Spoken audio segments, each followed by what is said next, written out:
नमस्कार, मैं हूं प्रेम शंकर सिंह और आप देख रहे हैं मनकही। देखिए, पवन सिंह और ज्योति सिंह का जो मामला है वो कब तक सॉल्व होगा ये नहीं पता है, लेकिन जब तक सॉल्व नहीं होता है, मैं बात कर रहा हूं तलाक वाले मामले का, तब तक ज्योति सिंह के पास 3 विकल्प हैं, ऐसा बताया जा रहा है। वो 3 विकल्प ये हैं कि या तो ज्योति सिंह तब तक काराकाट जाकर अपना जो सेवा का काम करती हैं, यानी कि समाज सेवा का जो काम करती हैं वो काम करें, क्षेत्र में काम करें लोगों के लिए और अपनी पैठ बढ़ाएं। एक, यानी कि मैं 3 विकल्प की बात कर रहा हूँ। ज्योति सिंह के पास कौन कौन से 3 विकल्प हैं जिस पर वो काम कर सकती हैं जब तक कि कोई फैसला उनकी निजी जिंदगी में नहीं हो जाते कोर्ट के तरफ से। पहला मैंने बताया, पहला विकल्प है कि आप काराकाट में रह के लोगों के बीच काम करें और समाज सेवा काम करें और अपने लिए एक जमीन तैयार करें आगे अगर आप चुनाव लड़ना चाहती हैं तो। दूसरा विकल्प जो है, या फिर आप बलिया में ही रहें और बलिया में घर पे रहकर या तो वहाँ पे कोई फिर रोजगार करें या वहाँ के हिसाब से आप कोई नया प्लान करें, कोई एनजीओ ज्वाइन करें या कोई काम करें या कुछ भी करें।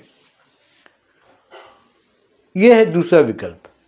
तीसरा विकल्प जो है कि या तो फिर आप इंतज़ार करें कि कोर्ट का फैसला क्या आता है और अगर खिलाफ में आता है, यानी कि ये दोनों अलग हो जाते हैं पवन सिंह और ज्योति सिंह, तो ज्योति सिंह के पास तीसरा विकल्प है कि जो उनको कंपनसेशन के तौर पर मिलेगा, भरण पोषण के नाम पर जो पैसे मिलेंगे, उससे अपनी नई जिंदगी, अपने नए लाइफ को प्लान कर सके। ये है ज्योति सिंह के पास 3 विकल्प जिस पर वो सोच सकती हैं और आगे अपना आगे का जो जिंदगी है उनकी आगे की, उसको कैसे चलाना है ये सोच सकते हैं। एक रूमर सबके सामने आया कि 28 तारीख को सुनवाई, 28 नवंबर को तलाक वाले मामले को लेकर, लेकिन वो हुआ नहीं। अगली तारीख कब है अब इसकी जानकारी नहीं है, लेकिन लोग बता रहे हैं, वकील भी बता रहे हैं कि जिस तरीके से पवन सिंह का मूड नहीं है, तलाक होना तय है। तो जब तलाक होना तय है तो अब ज्योति सिंह को सोच लेना चाहिए, क्योंकि वो चुनाव में भी नहीं आए, जबकि 2024 के चुनाव में ज्योति सिंह गई थी। तो अब ज्योति सिंह को अपने विकल्पों के बारे में सोचना चाहिए। हो सकता है जो मैं 3 विकल्प बता रहा हूँ, 3 ऑप्शन जो मैं बता रहा हूँ, इसके अलावा भी होगा, उस ऑप्शन पे भी विचार कर सकती हैं। लेकिन जब तक चीज़ें नहीं होती हैं तो मुझे लगता है कि आदमी को कहीं ना कहीं इंगेज रहना चाहिए। जिस तरीके से आप देख रहे होंगे कि पवन सिंह अपना काम नहीं छोड़ रहे, वो अपना काम कर रहे हैं, उनके पास पहले से भी काम था, काम कर रहे हैं। ज्योति सिंह एक तरीके से घरेलू महिला थी और वो आय का बहुत बड़ा साधन कभी रहा नहीं, परिवार के साथ रहती थी, इसलिए फादर जो है उनके चिंतित भी रहते हैं। वो इसलिए चाहते हैं कि उनके जीते जी जो पवन सिंह उनको छोड़ चुके हैं, ज्योति सिंह को भले कानूनन तरीके से भी नहीं छोड़ा गया है, लेकिन वैसे साथ में नहीं रहते हैं, पत्नी ज्योति सिंह को नहीं मानते हैं। तो जो ज्योति सिंह के पिता हैं वो चाहते हैं कि ऐसा न हो और उनके रहते सब बात ठीक हो जाए और पवन सिंह और ज्योति सिंह साथ रहने लगे। क्योंकि अब 40 के ऊपर पवन सिंह भी हो गए, 35-36 की उम्र ज्योति सिंह की भी होगी, इनके कोई संतान भी नहीं है। जबकि ज्योति सिंह का कहना ये था जब ये विवाद हुआ कि वो चाहती थी कि उनका संतान हो, लेकिन मैं बार बार उसको दोहराना नहीं चाहता, लेकिन पवन सिंह नहीं चाहते थे कि कोई संतान हो। और वो क्यों नहीं चाहते थे? क्या उनको पता था पहले से कि आगे चलकर ये नौबत आने वाली है, यानी कि दोनों अलग रहने वाले, तो वो इस चक्कर में न पड़े हों। लेकिन ज्योति सिंह कह रही हैं कि उनको बच्चे की ज़रूरत थी या बच्चा वो चाहती थी, लेकिन पवन सिंह और उनके घर के लोग नहीं होने देते थे, क्योंकि परिवार बढ़ेगा तो दावेदारी बढ़ेगी। तो वो तो नहीं हुआ। अब देखना यही है कि तलाक वाला जो मामला है वो कब तक होगा, और जो 3 ऑप्शन की मैं बात कर रहा हूँ उसमें कैसे काम हो सकता है, कैसे काम उसमें किया जा सकता है। क्योंकि 5 साल का वक्त जो है वो बहुत बड़ा वक्त होता है, और अगर आप अभी बली आई हुई हैं और अगर यहाँ से कोई रास्ता नहीं निकलता है कोर्ट से, जो आरा कोर्ट में तलाक का मामला चल रहा है, तो फिर आपके लिए मुश्किल हो।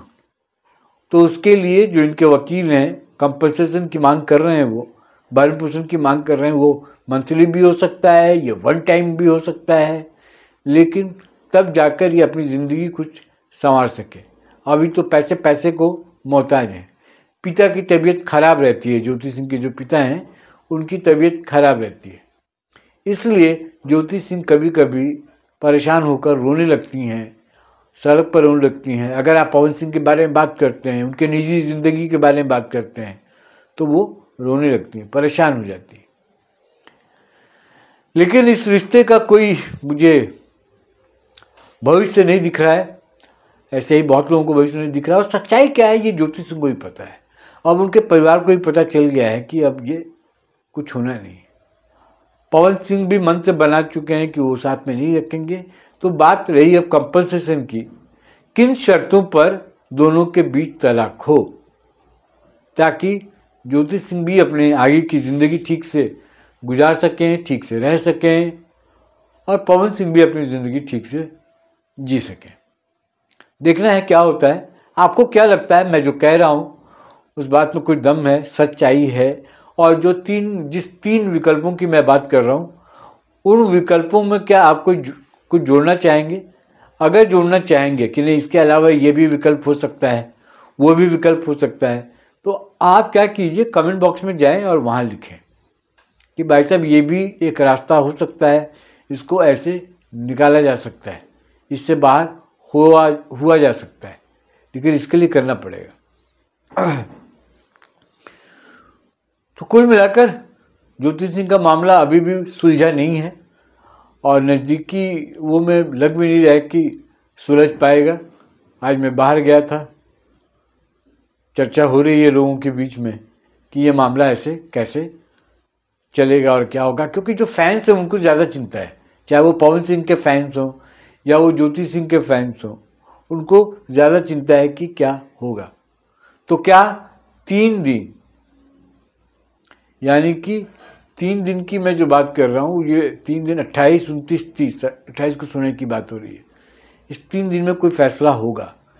या जो मैं कह रहा हूँ आपको कि 3 विकल्प हैं, जिन विकल्पों पे बातचीत हो सकती है, क्या उन विकल्पों पर विचार किया जाएगा? मतलब कि आगे जीवन तो जीना है ना दोनों को, उस हिसाब से।